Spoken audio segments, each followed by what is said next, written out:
if I would have valued myself better, then I would probably not have let him stay in my life for that long. So every time we would be doing something physical, my body said no. Yeah. You could feel your gut inside of you. My gut, my whole body, it was like I froze. Today's episode is one of the most vulnerable and powerful I've recorded.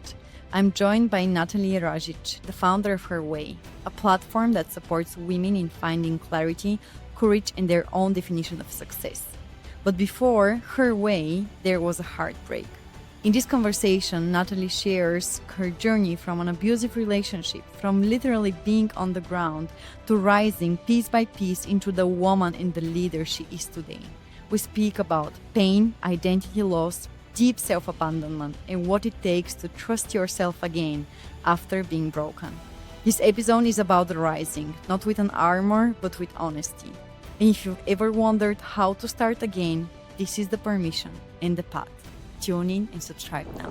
And I said, please help me, please help me. And within some seconds, it was banging on the door and it was the police. So in my journey now, the last couple of years, I peeled off so many layers even further on, because I now cultivated a calm and confident place inside of myself. Listen to your inner voice, because you got that idea or feeling, it got planted inside you for a reason. Nathalie, you've lived through unimaginable amount of violence, control, and abuse in your early ages. Yet you've managed to fully rebuild yourself. And today you lead other women to live in their power, to have their voice. What would be one thing you would tell to your younger self when you were in that position? What would you like to whisper to her? That you're more than enough. Yes. Is this the main trait that you had going on through this phase of your life? That you're not worthy, or you're not enough, or what was it? Yes, it was this common theme of my life since of my upbringing.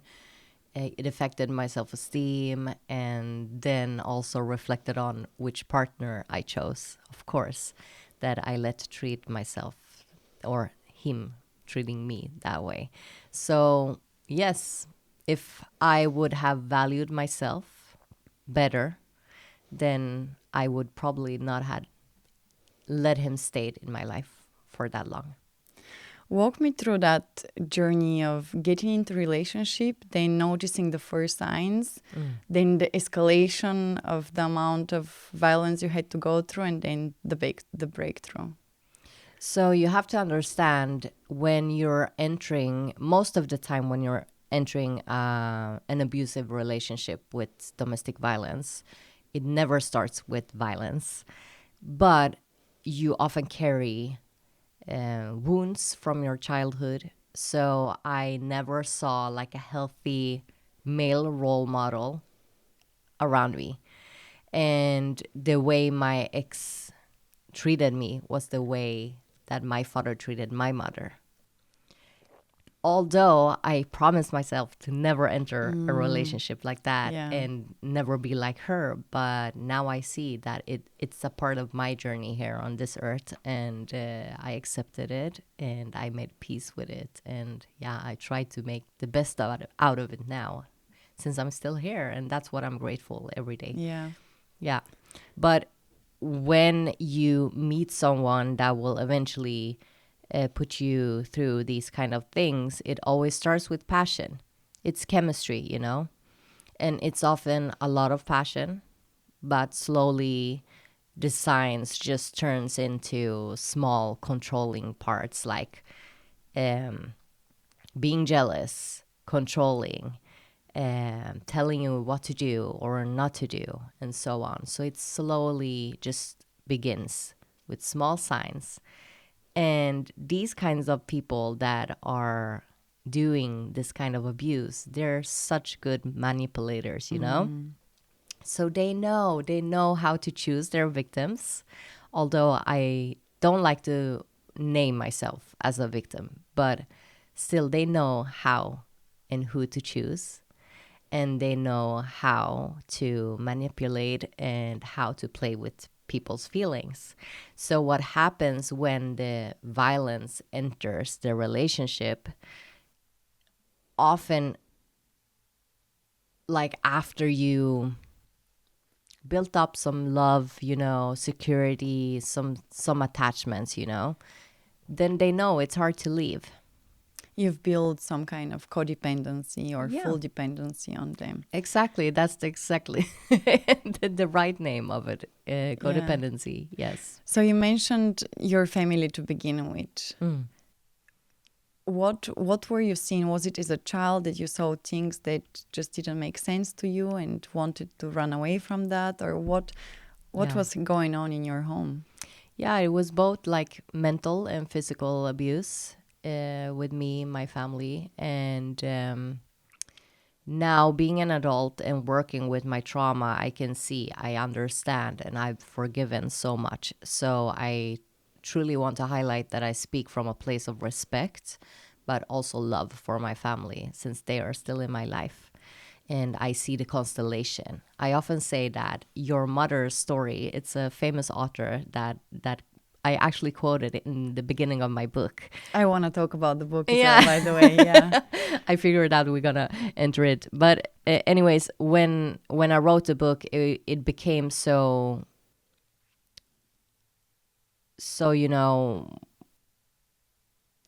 I don't know the name, so direct. Obvious? Okay. Yeah, or obvious that I carried my mother's wounds as well, And we do, but we carry our father's wounds as well, because we inherited. So I early felt that I was not in the right place, that I deserved more. I actually felt that as a child. And that was really hard because I had this inner battle inside of myself, knowing that I deserved better and I would have more love and that I deserved it as well. But still being in this environment, and it was because my parents carried trauma as well. Of course. Yeah, it's generational, right? Yeah. We take a little bit of what they took a little bit of, and we just carry on until we break free through that. Yeah, and it's so interesting because my parents, they always tell this joke, and it's a true story, that the day I was born, I was so angry. I was screaming like the world would depend on it, And now I can see it because I know that I was angry inside of the womb of my mother. Yeah, makes sense because she was probably going through her difficult times, emotions, or whatever was going on for her. Yeah, and generations even further back. So exactly. So you are very familiar with that probably, but our first love is our father. So you were already had I would say, maybe, correct me if I'm wrong, a bit of a wrong perception of what love looked like. Yeah. Tell me, however, about your mom. Did she manage to change and do the right thing for her at some stage of her life? She is this amazing woman that will always put other people first. Yeah. People pleasing. Yeah, people pleasing, exactly. But even though she was through all this trauma, she was always there for us. We were her main focus, me and my brother. So I truly respect her for that. And that was my life lesson, that I saw the way she treated her. And that was the breaking point of me doing this change and transformational inner work, because I felt like, okay, I'm not going to be like her. I don't want to carry this trauma anymore. I want to make a change. But how should I do that? And I always saw that she was putting everyone first. Yeah, always. And I mean, I love her for that. She was an amazing mother. She was always present, even with her wounds and her trauma. She was always present, always sharing. So I was battling with this parent that was I love my father and I loved him, of course, when I was brought up as well. But you have this, what to say, not hate, but love-hate relationship with that person because you know you're hurt. Yeah.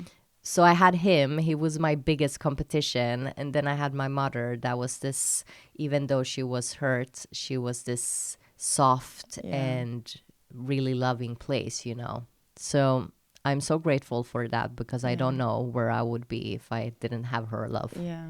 Thank you for sharing that. So this was like an overview of your background of how we develop particular traits of our characters, and what we observe is sometimes what we don't want, but we still end up being in. And so you end up in this relationship. And as you said, perfect, I can imagine the type of person it is. Probably very narcissistic as well, and great in words, great in making you feel like special one. And then the highs are very high and the lows are very low. Yeah. You're there, and this continues for a few years. In the relationship, yes, 6 years on and off. What was going on for you throughout these periods? Were you, because as you said, I guess the beginning was beautiful, right? And then you fell deeper and deeper in whatever kind of dependency, codependency, etc. What was going on for you through the phases where the lows were so low?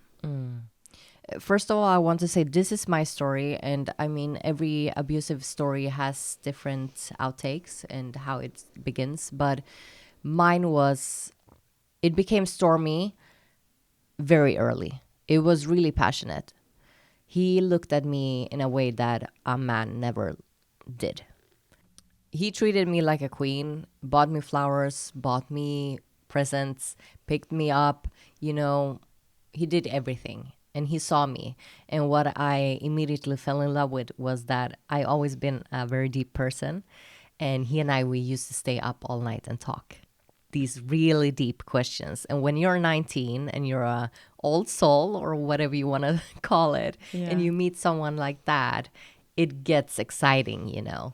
I felt like finally someone that I can speak about all these deep questions and all these, you know, the existence of the human being and stuff like that. I didn't have people around me in my age that did that. So we quickly fell in love, but I always say that your body is always going to tell you. So what happened is that I obviously carried a lot of stress in my body since the childhood. But my body reacted and I didn't listen, because every time we would be doing something physical, my body said no. Yeah. You could feel your gut inside of you. My gut, my whole body. It was like I froze. I am getting goosebumps. Yeah. Was this the first sign for you that something was not okay? Yeah. What did you Because do? I had relationships before, and my first boyfriends, they were really respective and loving and romantic and just really good guys. So yes, what were you telling yourself then when you hear this voice? Because I can imagine it's a voice. It's subtle. It comes sometimes louder, sometimes not that loud. What were you telling it? You know what? It was screaming. Actually, was screaming. You said no, no, no, don't. Oh fuck! Now it happened. Yeah. How did you just?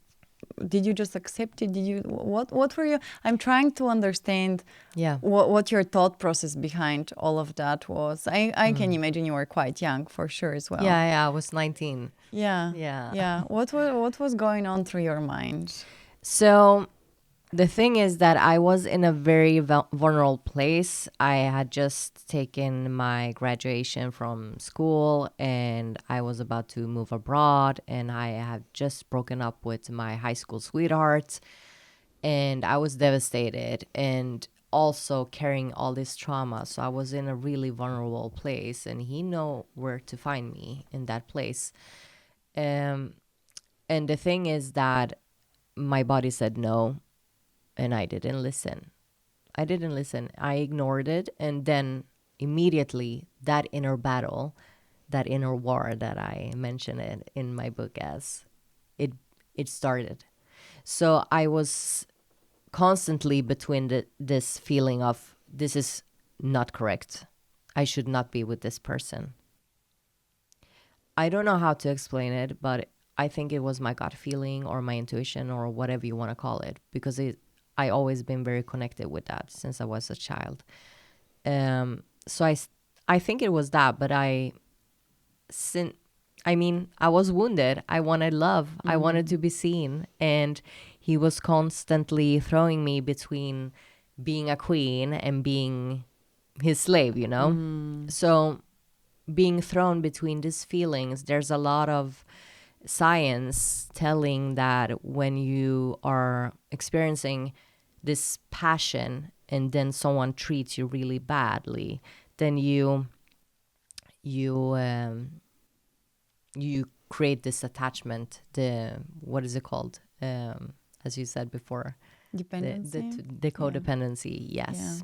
Yeah, and it makes it hard to leave then, because when you're in heaven, you're in heaven. When you're in hell, you're in hell. And you know what, those hell times are worth the heaven. Yeah. It's crazy to explain, but this is what happens, and it's a chemical thing in the body. Yeah. That's what it is. No, I can fully imagine. I mean, I don't have my deep experience when it goes to such, drastic differences in relationships. But I think every woman has dated a narcissist or a manipulator at some stage of their lives, for the ones who haven't. Lucky you, right? But I think and I hope it stays like that. I hope as well. But you just see it, as you say, that the good is so good that you just start tolerating the bad. Yeah. And it doesn't make sense when you look back, but when you're in it, like when all you're surrounded by is this bubble or darkness or whatever we want to call it, maybe diamonds for somebody, whatsoever, you just start getting blind. And especially when you have so much going on in your life or your backstory, that you just crave love, to be heard, to be taken care of. And he did as well. I mean, looking back now, it was 15 years ago I left this relationship, and looking back, I see these two wounded children. We didn't get enough love. He carried his wounds and I carried mine. And that's what made me make peace with the whole thing. For women who are listening to this podcast today with you, and when they see these small starting signs to come up on the surface, and the good is good, but the bad is getting worse and worse and worse. Yeah. What would you advise them? How should they approach this phase of trying to escape or fix their life or relationship or whatever we can call that? Yeah. Dare to talk about it with your girlfriends or someone else around you, because I stayed quiet along the whole relationship. My friends, they knew that I had a jealous boyfriend that was texting me and calling me and all these things, but they never knew what happened behind the doors. So the first thing is to dare to talk about these kinds of stuff. And if you can't talk with a friend or a family member, then there's so many organizations. I went to a women's shelter and I did coaching there once a week. What was the reason you didn't talk about what was going on in your life? Shame. Shame. I mean, on the outside, I was this popular girl. Everything was right. I loved fashion. I was blogging for a fashion magazine. And I did all the things that I do today. I mean, I had a great life on the outside. But no one knew what happened inside of my body, my emotional life. And that was a disaster. But I never talked about it because of shame. I think it's so scary that we perceive somebody's life based on the outside, saying, oh, look, they have the perfect life. Yeah. But we actually don't know what type of monsters live inside of them and who they live with as well. No. Behind the scenes. And it's so scary if you think about it. I know. And we want to be like them, aspire to have their life. And we don't know what's actually going on there. Yeah. And that's the second thing. Work on yourself.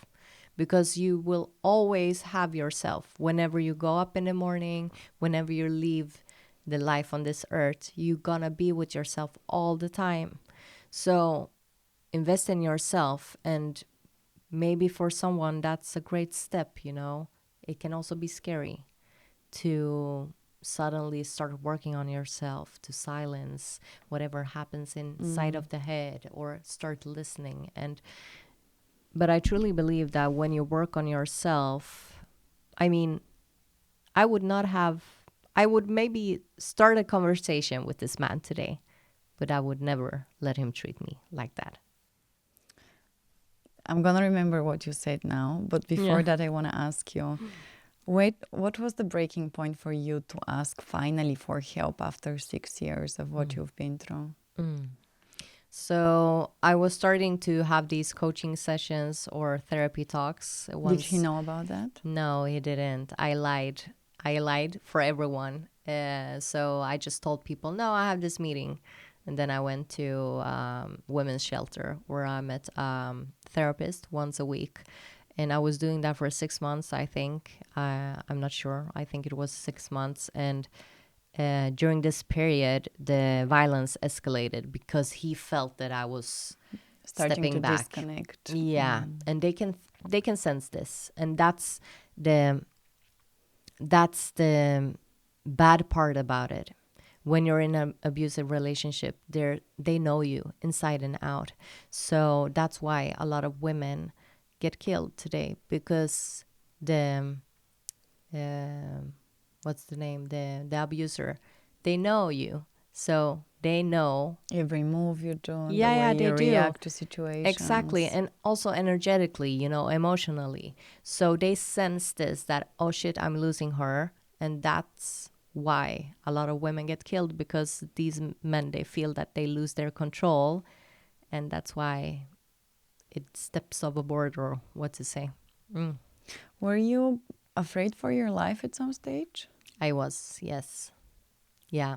There's a sequence in the book that I'm describing really detailed. We had a fight and the police came, and yeah, if the police wouldn't have come that night, I don't know if I would have lived. You didn't call the police, I assume, right? No, Okay. no. It was interesting. I shared in another pod. It was more spiritual pod, but Yeah. I was lying there and he was hitting me, and I said, please, please help me, please help me. And within some seconds, it was banging on the door, and it was the police. So I guess that some of the neighbors would have, They have they heard. heard me. Yeah, I do hope so. So they My called the whole police. body is literally in goosebumps right now. Yeah. Did you see, do you think that people knew but decided never to speak up about it as well? I don't know. I don't know. That's the thing. That's why I'm opening up about it, because people always admired my force, my energy, my way of presenting things and presenting myself. And I want to show that it happens to anyone, you know? 4 of 10 women during their lifetime, they experience some kind of violence. It can be mental, physical. And I mean, that's a lot. 4 of 10. So we all know one, more or less. And as you mentioned before, it can be jealousy, it can be controlling. Mental violence is not the same as physical violence. And sometimes mental violence, it's bad enough, you know, being controlled, because it triggers your nervous system. Yeah. And you should not be in that kind of relationship. No one should control you. Absolutely no. And I think that's very common as well. And that's why I talk to a lot of younger women today, talking about red flags, talking about signs, because we see the numbers today. Here in Sweden, the sexual violence for young teenagers, it increased severely. So we need to do something about it. We have so many topics to talk about. Yeah. What would you say? I'm going to keep this. I have to write it down. I have 2 questions. I really want to ask you about the things you said. Before I get there, though, when you opened up about what was going on in your life and managed to get out of it to your friends, I assume family, and then publicly, Yeah. what was the reaction upon that? Did you have support, love? Did people drop out of your life? Tell me, what happened? Hey, interesting question. So it took a lot. It took a while before I started to open up. So the thing is, the first person I was talking about really detailed about the things was my now husband. So we met just a couple of months after the breakup and that transformational journey I did. At that time, I lived in Barcelona with my ex-boyfriend, and I knew I had to terminate myself physically from him, because if I would go back to Sweden, he will come here as well, because he was from Sweden as well.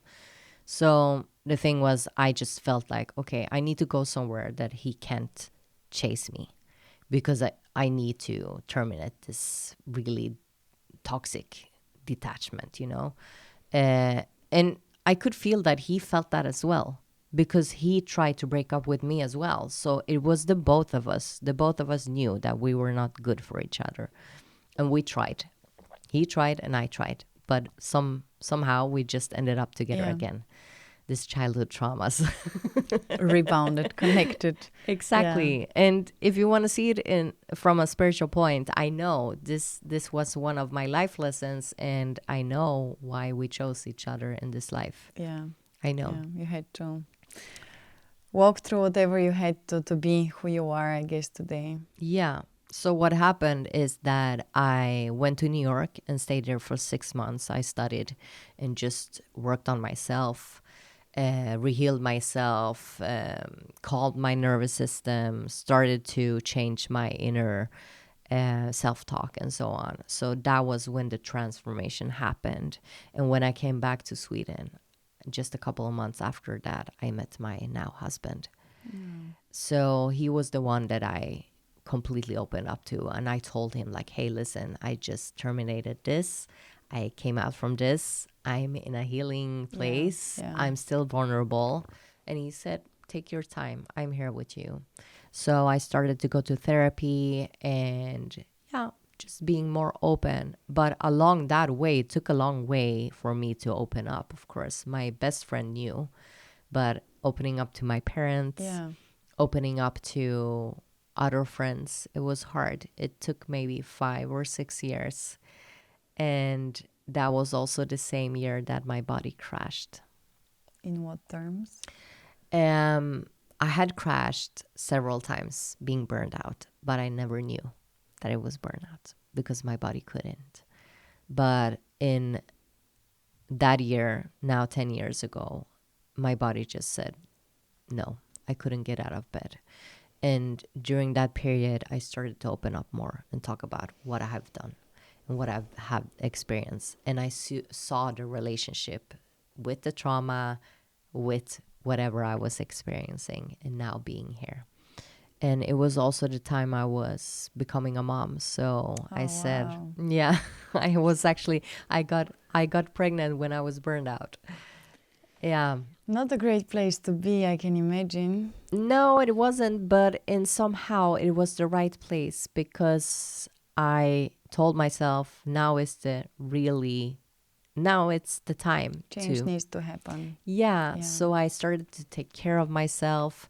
I was back then working as a flight attendant, so I was on base, not flying, working on the ground, and they didn't have any what is it called, like work tasks for me. So I was actually going home during most of my pregnancy. So I was really healing during that period. And when he came, my son, it was such a profound thing that he was here to help me to ground myself. So that's when I really started to be here, right here, not right here.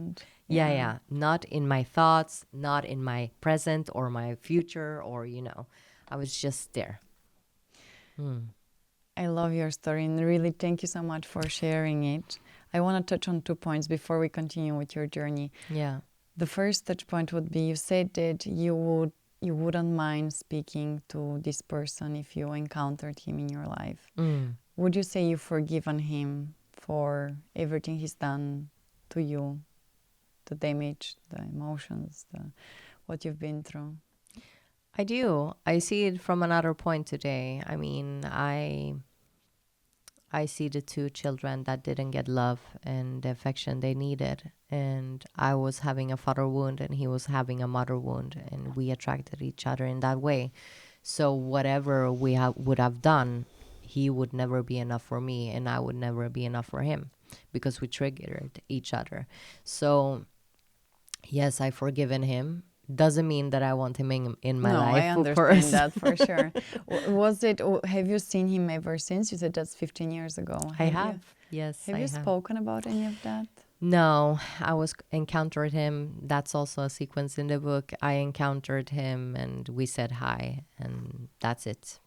Have you ever spoken about what happened during these years? No, Wow. no. Do you think he's worked on himself as you did? I do hope so. I do hope so.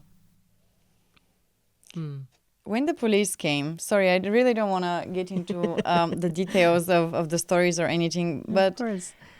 somebody who is obviously hurting you, you're a woman. Did he end up getting any justice? No, because that's a fail in the system here. They do not work preventively with enough with domestic violence. And the thing is here that if the police come and break up the violence, they do not do any aftercare. So what happened was that I was injured, so the police took me to the hospital and they examined me, and I was talking to a priest actually. He came and talked to me and he asked me like, are you in dialogue with this women's shelter? It's called Kvinnojouren here in Sweden. And I said, yes, I am. And he said, okay, let me just check that. And he came back and he said, yeah, they confirmed that you're in conversation with them. So what happened with me that they just released me after this, and they released him after just a couple of hours. You didn't want to file anything against him? I wanted to, but I couldn't. Yeah, I couldn't. There was a police report, but I couldn't continue with it. I don't want to deep dive further on that topic. However, you mentioned that 4 out of 10 women nowadays are being victims by domestic violence. That's the number from UN statistics. women. I can imagine it's way worse. Yeah. And you said that in your expertise, or you observe it to be getting worse and worse. What do you think are the reasons for men or women, whatever gender, let's focus on men in this case, to become even more aggressive towards women, and it happens more often? I mean, it's equation of what's happening in the world. Look at what's happening in the world, you know. It's people that didn't get enough love when they were children. They were not seen, not loved enough.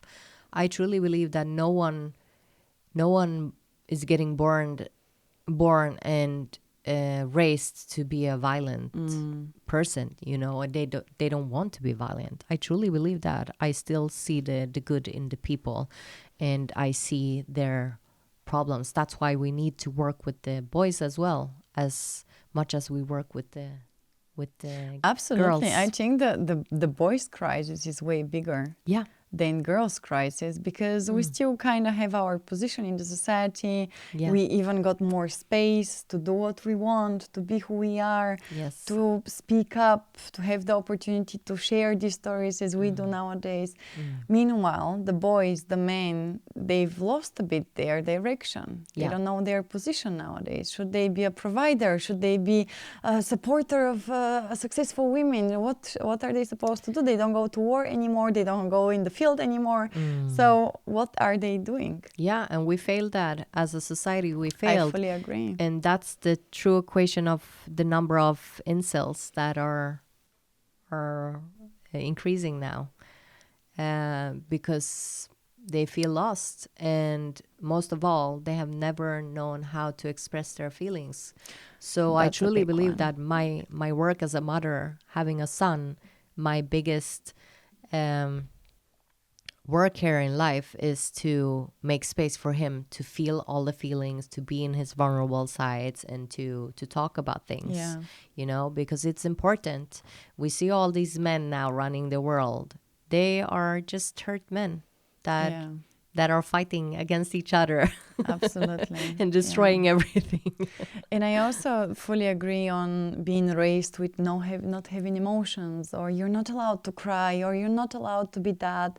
And at the same time, regardless of the gender, men, boys, they're just humans Yes. with feelings. We all are. Exactly. And when you suppress them for so long and you're told, no, you shouldn't, you can't, well, then no wonder when they grow up and go through teenage years and then further development, they don't know how to behave towards themselves, towards others, and especially towards women. Yeah. And yeah, we don't know how to communicate. We are one big emotion, or one big many emotions, I would say, as women. Want to be heard, want to be understood, and know how to share, or not always, but at least we know something's going on.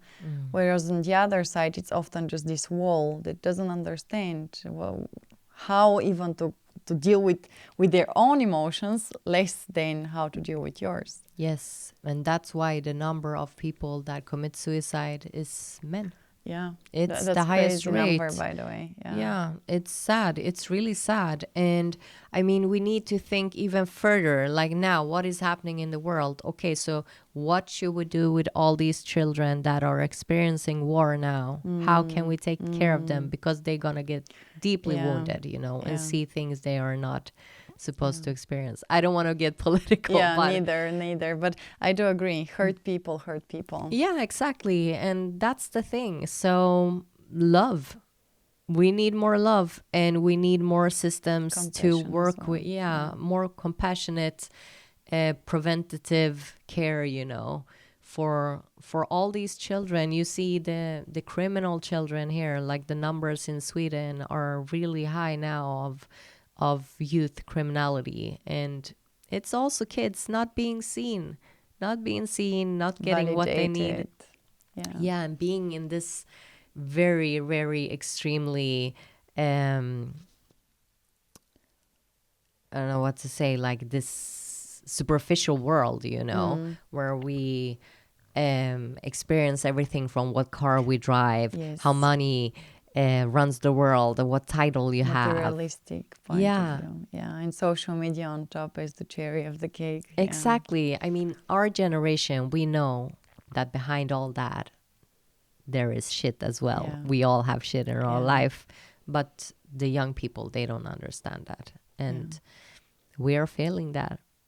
I fully agree, and that's completely different topic. But with the rise of AI, I feel like it's getting worse and worse. And so I think already with social media that's supposed to connect us, we're disconnecting from each other. And then with the rise of AI, I feel like even more, because at some stage I'm assuming that we're going to feel more comfortable talking to artificial intelligence, not even humans, and sharing whatever it might be, over connecting as we are right now, which is crazy. It's crazy. I mean, I can have deep conversations with my chatbot. I mean, come on.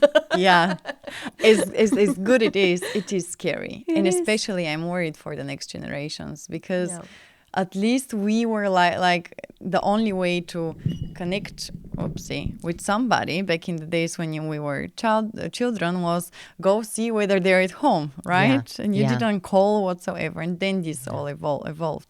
But nowadays, constant phone, that's the neck getting like this the whole time. Not only that, think about the amount of impressions the brain gets all the time as well. So what I see as a mother, but also seeing all these young people now growing up, they do not have any grit, they do not have any patience, and we decrease the expansion span extremely over the years. I think it was with 4 minutes for 20 years. So imagine yourself in 20 years. Where are we there? We are not going to have any patience at all.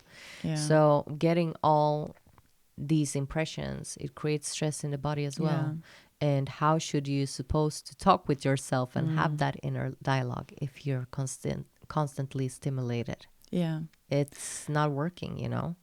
do you think you have a boy because you're gifted to make sure you're gonna raise a real gentleman that will know how to treat a woman and give back?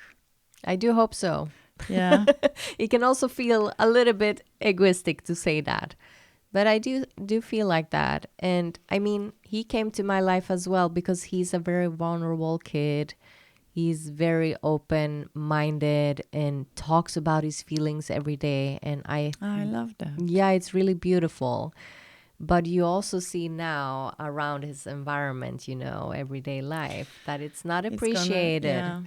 It's not. Yeah, it's gonna probably, and I hope that's not the case, but change how he is the more time. Yeah. Yeah. So passes. I see that as one of my missions. Absolutely. Yeah. Before we jump into her way, because I really want to talk about that topic as well. Yeah. Are you happy now? I am. I mean, life is never perfect, but I'm in a really nice, happy, calm place. And I believe that it's what I've cultivated inside of myself. So it doesn't have to be perfect. It can be rocky outside in the world, but I do wake up with the feeling of gratitude of what I'm having. And that's also been like a really interesting journey, because in my book, I take you through the childhood, the domestic violence, and then the rise of me finding myself, my inner voice, healing. Yeah. But I also talk about, self-esteem, breaking up with the good girl inside of me. Yes, all these kinds of things.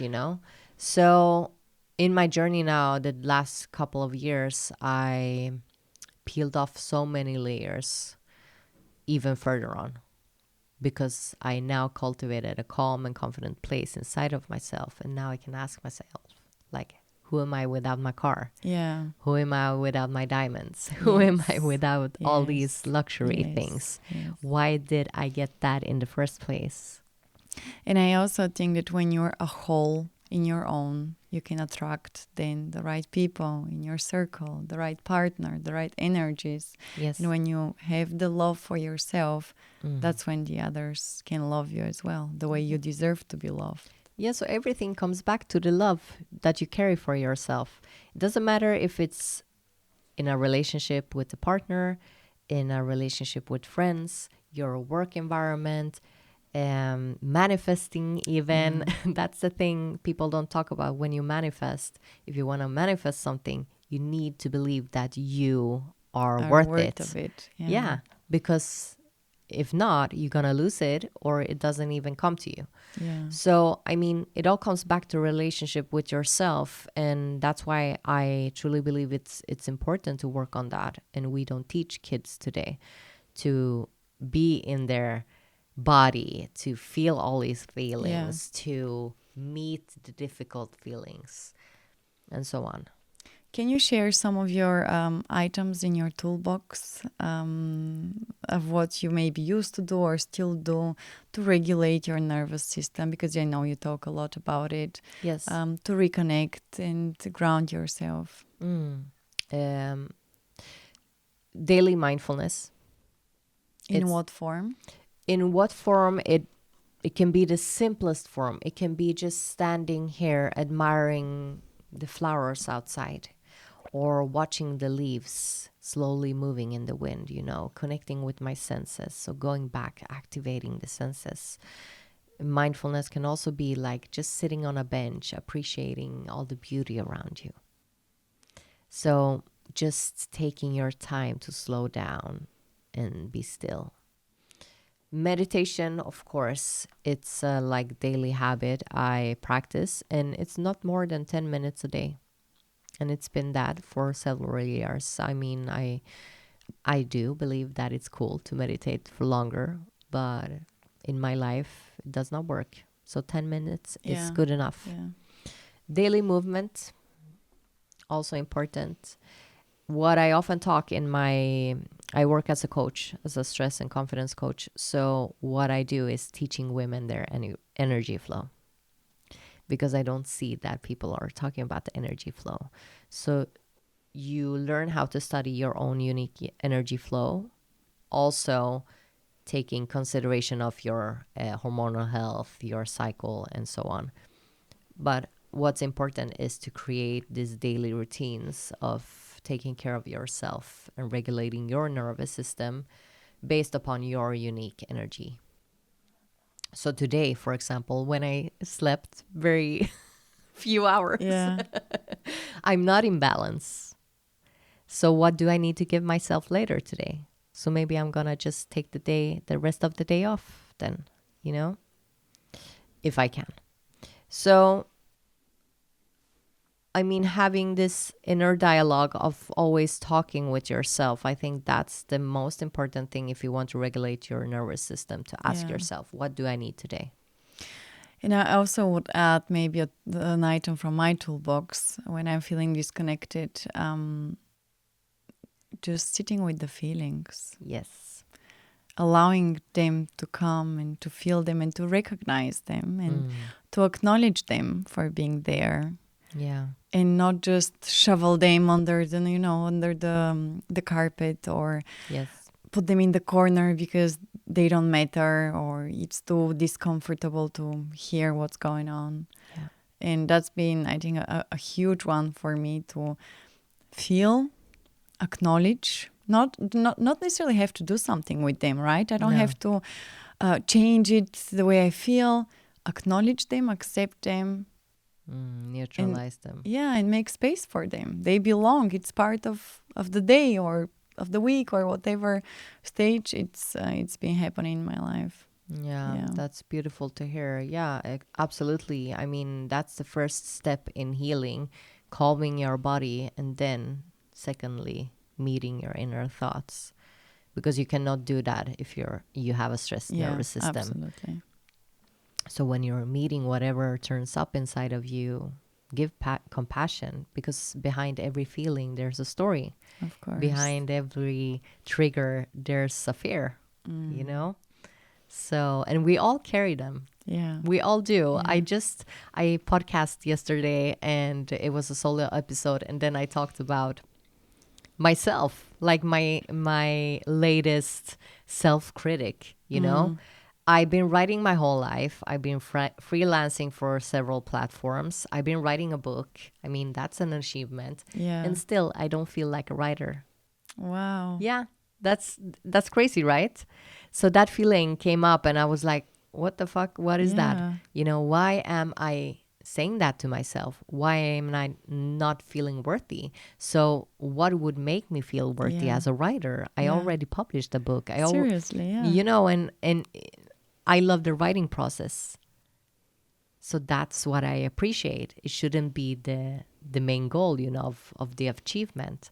So it's interesting whenever you meet all these feelings and you talk with your feelings, you talk with yourself, because we don't take the time to do that. Yeah, never. Yeah, No. I know. Yeah. Did you find out what's the reason behind of you not calling yourself I a haven't writer? yet, actually. Okay. I'm still like sitting on it and trying to figure out, because no, I haven't, because I've been writing my whole life, but in somehow it has to do with my self-esteem. Would you define yourself as a writer? I do today, yes. And I say that every day to work on that confidence. To process it and Yes. identify more and Yes. more and accept it. Exactly. Yeah. And it started the same way when I was doing coaching. When I came home from New York, I wanted to become a self-development coach, but it wasn't that large. And back then it was 2010, So I said, no, I don't know how to do that. And why should I do that? People will find it silly, to call myself as a coach.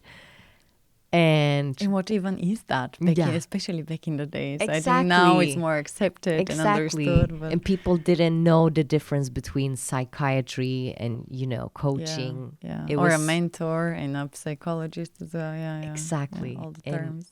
Yeah. And I had to work on that as well, work on that confidence as well. Yeah. So I do believe that we are born with confidence, because you watch all these children, they just, they take whatever they want. They express themselves. They dream about whatever they want. They want to become a YouTuber, astronauts, whatever. But when we are raised then and growing up, we just attach all these limiting thoughts and beliefs. Yeah. And I mean, that's why it takes time to rewire with confidence as well. So you have to show up and just prove yourself, and then you will gain the confidence. How did you gain the confidence to build Her Way?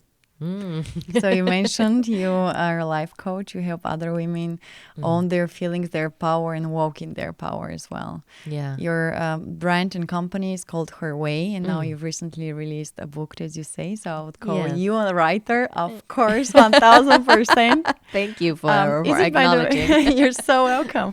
Is the book, by the way, only in Swedish? It is. Yeah. Okay, I'm gonna have my chat friend Today. walk in I'm and sorry. help me translate that. Yeah, we do hope that it gets translated. But yeah, today it's just in Swedish. Yeah. It's okay. I'm gonna find a way to read it. Tell me about Her Way. What inspired you to create what you've created? And what's your mission with that? So when I came back from New York, I was blogging for Cosmopolitan. That's the a great Swedish one. achievement Yeah. as well. I mean, It is. if you can't call yourself a writer Right? when you're writing for one of the biggest magazines. Yeah, I know. I was their main blogger. So I was writing on their digital platform back then. And I had built up this conversation with women. Back then, there was no social media. Not in the way today. Yeah. So they were emailing me or commenting on my blog.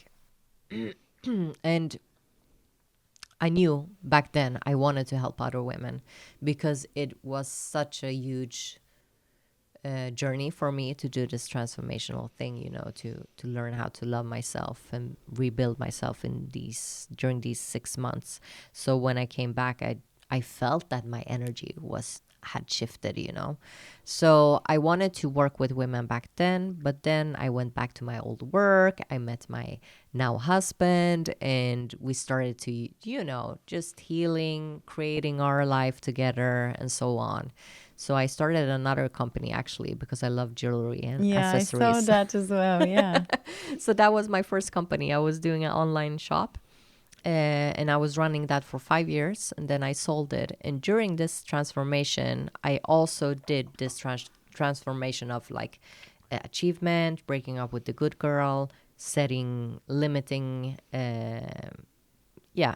limits, just cleaning my whole life. The limiting beliefs, I mean, yeah. Yeah, but also limiting other people that was not treating me well, or just expressing it, this is my limit. This is not how I want to have it. Just saying that for the first time, it was scary. But expressing myself in that way. But then when I sold the company, I knew I wanted to do something for women. So I slowly started to open up more about what I've been experienced. But what naturally came to me is all these women on LinkedIn, on social media, other platforms that came to me and asked me, how do you believe in yourself? How did you dare to start a company? How do you dare to be a motivational speaker? How do you create your network? And all these things. And I felt that, okay, there's a lot of questions around this, so maybe I should start a platform. So I did that, and Her Way started as a digital platform where we lifted other women and we talked about work-life balance, self-esteem, and so on. And along the way, it became my way as much as other women's way. Yeah.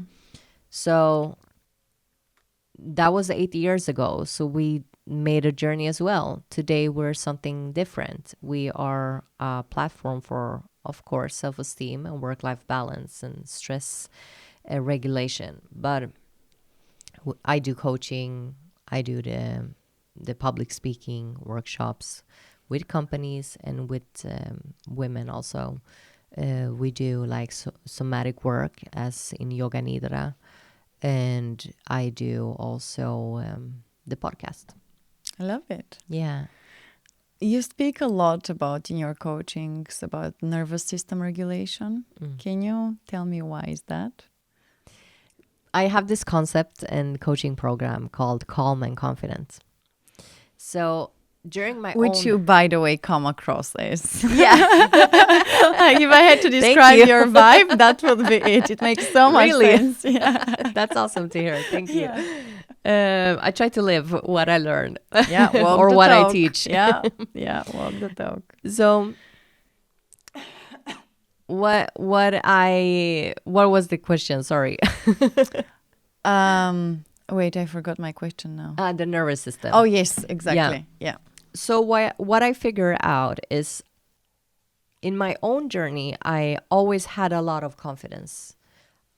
I mean, I didn't believe in myself in terms of love. So I had a lot of confidence to do the things I wanted to, but then I could not keep them because I didn't feel that I was worthy enough. I was not loving myself, appreciating myself. So I was not loving myself.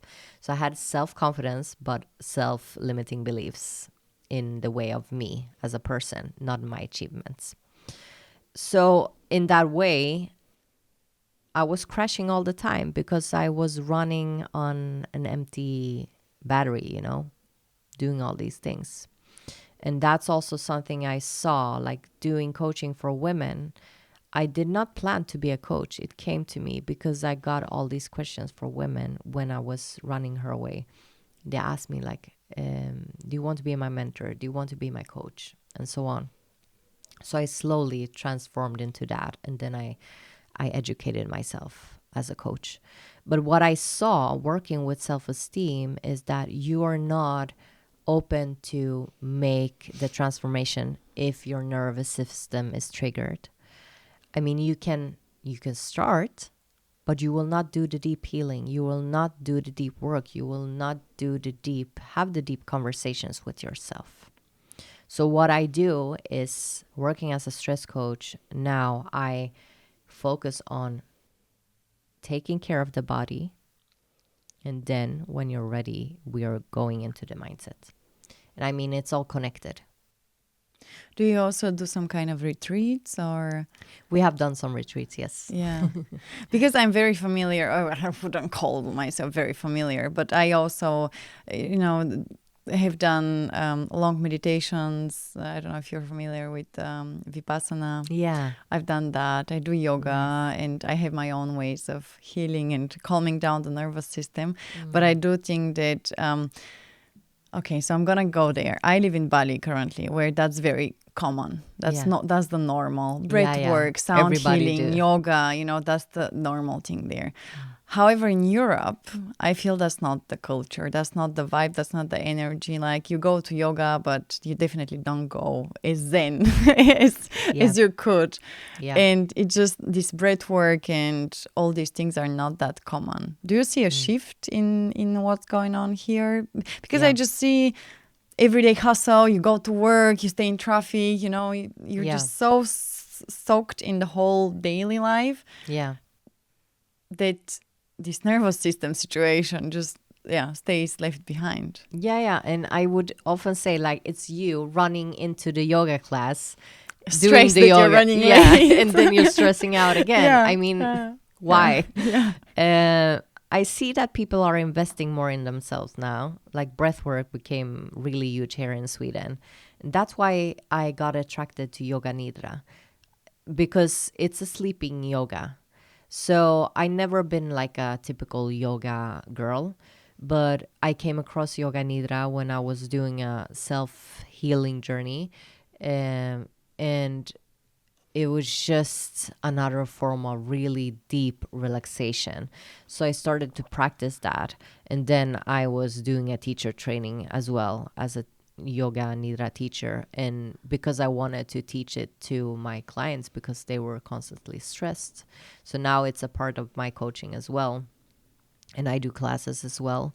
And what I've discovered is that it's so beautiful because if you're truly connected with yourself, you can unlock amazing things because when you're doing Yoga Nidra, you get in contact with your subconscious because you're giving your body that deep rest that you're never doing.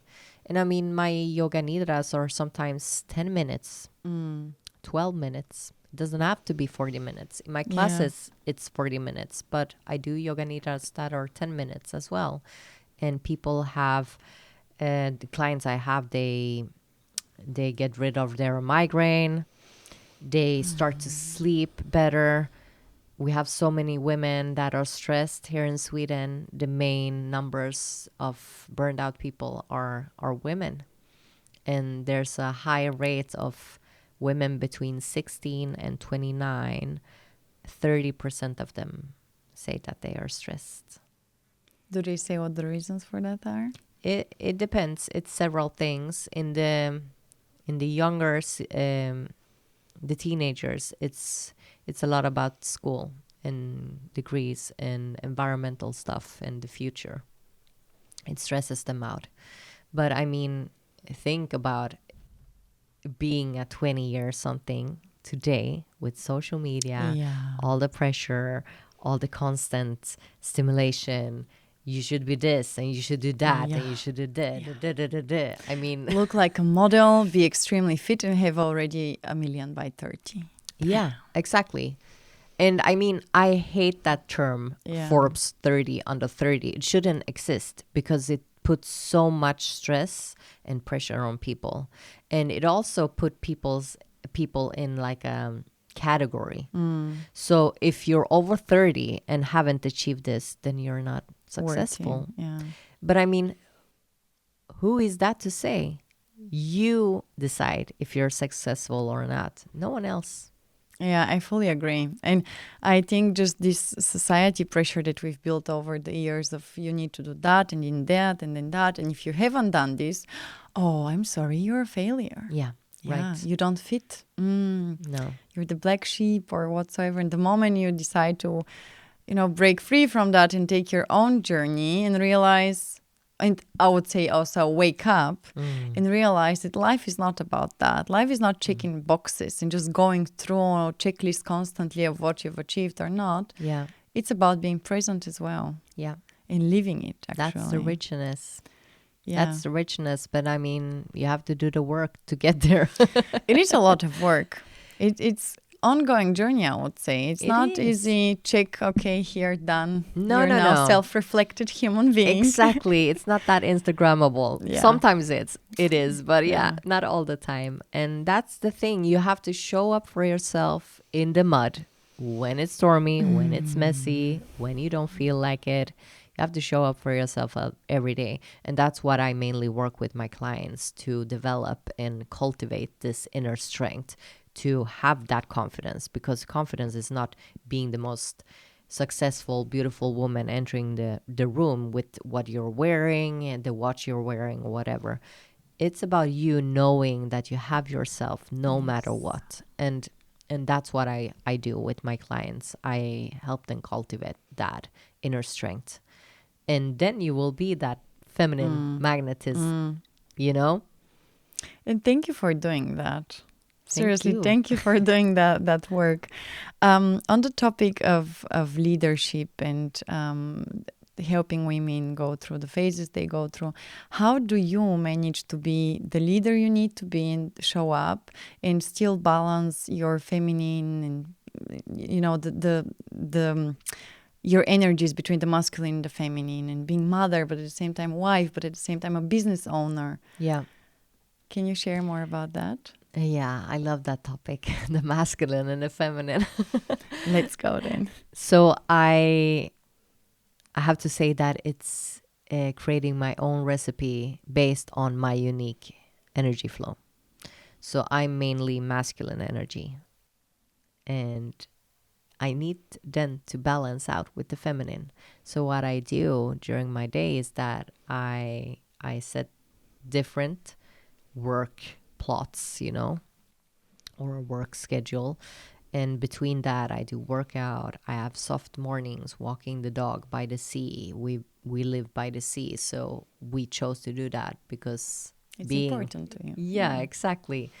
And I mean, it's not an Instagrammable place, but I love to just sit there on the rocks and breathing in the morning with my dog and then taking a walk with him, then go back, eating breakfast, doing my morning coffee and starting the day.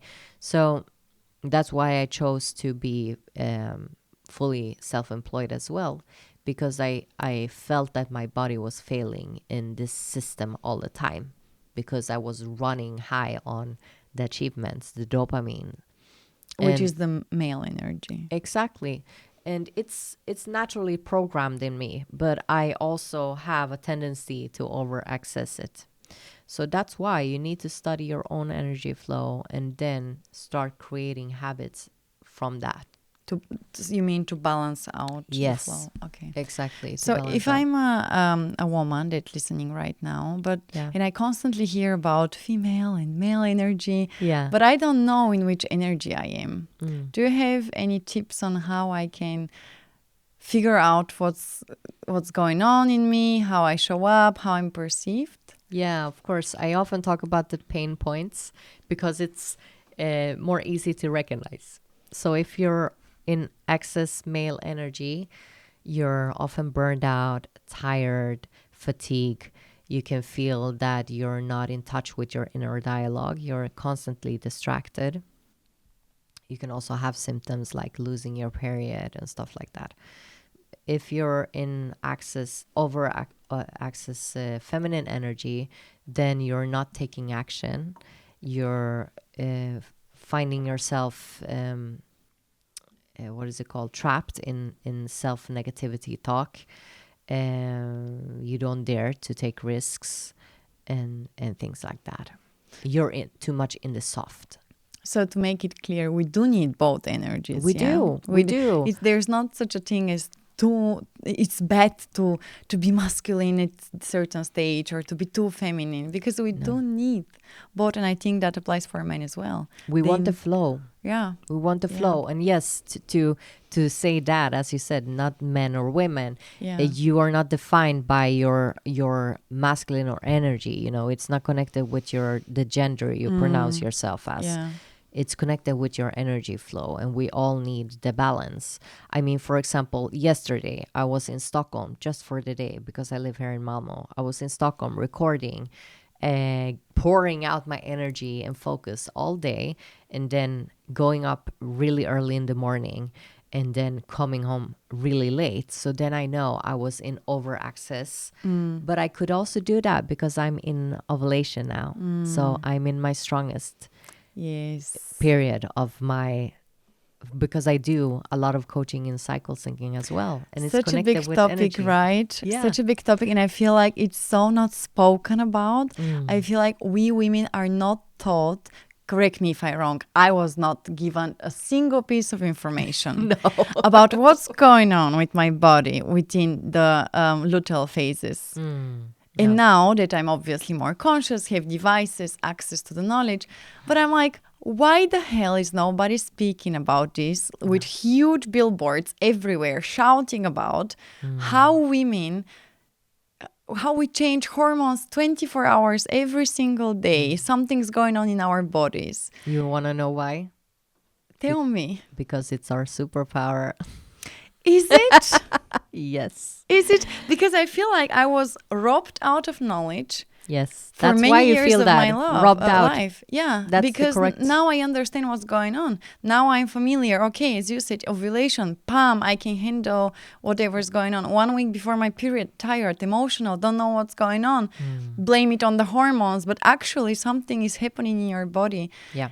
And as I said, now I access, read, and I'm aware of, but I'm like, where was somebody? 30 years of my life, or 29. I know. And I didn't say a single thing besides, oh yeah, you bleed while you're on your period. Are you on your period because you're so emotional? Exactly. Yeah. That's the thing. We blame the period. We shame and we blame the period. Yeah. When it's actually our superpower. Yeah. Because you bleeding shows that your body is in sync. It's balanced. It works. You're productive. Yeah. You're here to receive. I don't know whether you're familiar. It's a completely different topic. And I still want to ask you a few other things. But are you familiar with Whoop? I'm not. It's What a is that? health tracker, so it's not like an Apple Watch. It No. does track your main vitals. It's resting heart rate, normal heart rate, sleep, stress during the day, strain levels during workouts. And now they've added. This is not paid promotion. I'm just obsessed Just about honest. Whoop. Yeah. And now they've added the phases of women's cycle because, they are just the data based on who you are, and it's very optimized. During my period week, I am the best recovered always. My body is regulated. I sleep not the best, but I sleep good, which access healing power. And I am the 5 days of my period, I am on, I'm like the strongest person. The Wow. week before, and I really needed something to help me out with that data. I do CrossFit and like I lift weights. Yeah. During period or after period ovulation time, I would squat lift certain kgs without any problem. Week before period or a few days before that, I would just put the weights down and be like, oh my God, I can't do this. What's going on? I'm just so tired, out of breath. And thanks to Whoop, now I can fully understand what's going on with my body. Wow. Yeah, and it's such a life-changing tool. I'm gonna look it in. Yeah, definitely. And not only for the luteal phases, but just in general for tracking and optimizing your sleep. And it helps with nervous system as well because you can log activities that help for recovery, and then it gives you the insights whether it helped or damaged, and so on and so on. Amazing. I love it. So I you are swear by balanced it. then. It seems like. I try to. Yeah, I'm very more and more cautious of how I sleep, how I eat, how I show up, how I train, what I do, and so on and so on, just because I want to be every day better and better and better for me. Yeah, and exactly, the for others. you. And that's the thing, that there's so much work to do, and we're also so much told that you should do this, track this. Yeah.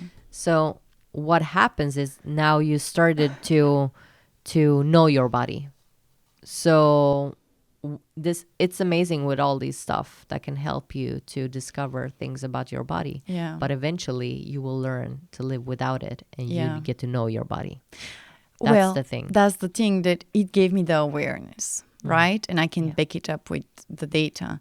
Yeah. Before that, due to lack of knowledge, I would be like, oh, I'm low, I'm tired. Yes. But since I didn't follow through perfectly on, okay, what date it is, because nobody told me ever that it was relevant. No. 28 days, count on the calendar, put it on the app. Yeah, and you get told, like, be aware when you're ovulating, you can get pregnant. Yeah, That's the thing. it. You Oh my get, God, yeah. That's Yeah, the thing. it's crazy. I didn't start to study my hormonal cycle until I wanted to get pregnant, and I was 30 then. Yeah. So I mean, that's really late in life. It is. And it's because it's a superpower, and we are also living in this system that is created by men. Yeah. We have to say that. And I that's the agree. thing. Men have one hormone Yeah. throughout the day, and we have several, or throughout the month, and we have several. So that's why we're changing, and we need to take care of ourselves a little bit extra. Yeah. A little bit more extra. Yeah. We should sleep more. We should nurture our bodies. And Yes. that's the cool thing now. It's really trendy with hormonal health as well, but I'm happy because it opens up about it. Seriously, now I know why I need 1 to 2 hours more sleep every night. And now that I have the data to prove it, it's not like I'm lazy or too tired or whatsoever. I'm like, leave me have my sleep. You with your hormone level can do whatever you want. I don't function this way, No, exactly. Yeah. And that's why we need to know. We need to study our own energy and our own body and start to listen to it. Yes. And it will always tell you like what you want to and what you need. So when you're having a craving, for example, it always tells you something. Yeah. Am I craving this? Okay, why am I craving this? Ask yourself. Yeah. Do not punish yourself. Give yourself what you're craving, but do not overexcess, Yeah. So start having that inner dialogue. Yeah. Like, why am I low on energy? Oh, it's because Love that. Yeah. Oh, it's in my period. I wish we had 5 hours more with you. I have I have to come to Bali. Yeah, please do. I'm gonna be there for another year, so I'm waiting for you, and Amazing. we're gonna do the best yoga, the best breath work, and the best places. I have friends staying there, and it just looks amazing. Yeah, it's a good lifestyle. Yeah, I'm I not would gonna probably lie. not come back. That's the thing with Bali. It gets addictive. Yeah. It's a bubble. Yeah, it's very different from the lifestyle here. Mm. Yeah. Since I can see we don't have that much time left, I have 5 questions rubric that I ask all my guests. Oh. But before I ask you, I wanted to ask you what's going on for her way now, and where do you see it in the future? Oh, that's such a huge question. And I try to be in the flow, but what I'm working on now, I work on a project. I cannot reveal that It's okay. yet. You don't have to. That's totally fine. But I want to write more. I want to write another book. I'm going to continue with the podcast. I'm now having a summer break, but I will restart my Calm and Confident coaching program again in August. And doing yoga nidra classes and just keep on doing that, you know. I've been building and building and building so much for the last couple of years that I'm now cultivating and you know, taking care of my clients and finding new clients, but refining my message. But it feels like it was such a compliment when you said like you're calm and confident, because I truly try to live by that, and I wish that more women could do that. So that's my message too, because it affects not only you, it affects your family, your children, your partner's situation, everything. Yes. So it's a gift to yourself, but also to your whole family and the environment around you. Yeah. I wish you all the luck and success with her way, and I'm very keen on continuing to following your journey, and maybe you come on the international market as well, and not only the Swedish. So my 5 questions are a bit deep, so I would love you to answer them from the top of your head. So you only have 5 minutes in total, so 1 minute per question. So no pressure, but a bit of a pressure. Keep it short. So my first question for you is, what's the boldest move you've made that nobody really knows about? That's a hard question. Yeah. The boldest move. Well, I'm an Aries and Sun in Leo, so I'm very like communicative, very open. So I don't have anything that I haven't shared probably. If we take the last part, then what's the boldest move you've ever made? I mean, it's probably the things of showing up for yourself every day. Like now, for example, releasing a book, even if you have a published company, I do all the PR and everything myself, marketing. So it's the bold stuff is more like, it seems boring, but it's everything that happens behind the scenes. Like I'm showing up for myself every day. That's the bold move, and keep on continuing to believing in myself. Pitching all these ideas to podcast sponsors, to potential clients, doing all the calls. I do it myself. All these like marketing stuff. I think that's the thing. Love it. Thank you. What's one thing you're proud of that really rarely gets acknowledged? Yeah, I told you. These are deep ones. Yeah, they are. I'm very proud of me following my heart. I truly do. And I would do a public speak about alchemy of the heart. Oh, beautiful topic. Yeah, so I'm going to do that now in August on a retreat, and it just resonates with me because I think that my heart has always led me. It's been my inner compass, but it was never recognized in this hard-working world. Keep that beautiful heart of yours there. Thank you. What matters most to you at this stage of your life? Everyday happiness. And I mean, that doesn't equal perfect perfection, having everything. It's like eating dinner with my family, spending time with them, walking the dog, being in my both masculine and feminine. Yeah. That's what matters to me. Happiness, such a simple It's balance, yeah. I guess. Yeah. What are you most proud of in your life? That I took care of my shit before I became a mom. Or started. I mean, you're never fully. Yeah. But I'm happy that I did spark that journey. And took responsibility. Yeah, exactly. Of breaking a cycle. I think that's my biggest achievement. And kudos for that. Thank you. My last question, not for the day, but of my rubric combo is, what does this podcast title, not just his plus one, evoke in you when you consider your own story? Going your own way. Yes.